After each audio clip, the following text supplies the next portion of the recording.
මට වැටුප ලැබුණු ගමන්ම මම ඔයාට සල්ලි ටිකක් ණයට දෙනවා. අපි බලමු මේ අදහස කොහොමද ඉංග්‍රීසි වලින් කියන්නේ කියලා. පළවෙනියටම අපි තේරුම් ගන්න ඕන දේ තමයි මෙතන අනාගතයේදී වෙන්න තියෙන ඇක්ෂන්ස් දෙකක් තියෙනවා. පළවෙනියටම වෙන්න ඕනේ මොකද්ද? පඩිය වැටුප ලැබෙන්න ඕනේ. ඒ ලැබුණහම මම ඔයාට සල්ලි ටිකක් ණයට දෙනවා. එහෙනම් මේ ලැබුණු ගමම්ම කියන අර්ථය ගන්න අපිට යූස් කරන්න පුළුවන් මේක. as soon as. as soon as. ලැබුණු ගමම්ම ලැබුණු විටිම කියන අර්ථය as soon as එකෙන් දෙනවා.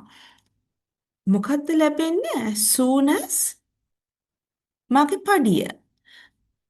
ලැබෙනාට අපි කියනවා get as soon as I get my salary.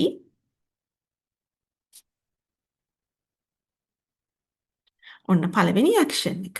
මම ඔයාට සල්ලි ටිකක් ණයට දෙනවා. ණයට දෙනවට අපි කියනවා lend කියලා. කවුද දෙන්නේ? මම. I will lend you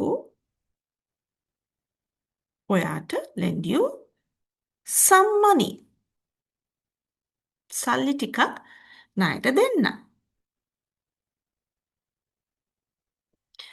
හොඳට මේ වාක්‍යය බලන්න. අපි පළවෙනි ඇක්ෂන් එක පඩිය හම්බ වෙන එක, සැලරි එක හම්බ වෙන එක තියෙන්නේ සිම්පල් ප්‍රසන්ට් ටෙන්ස් එකේ.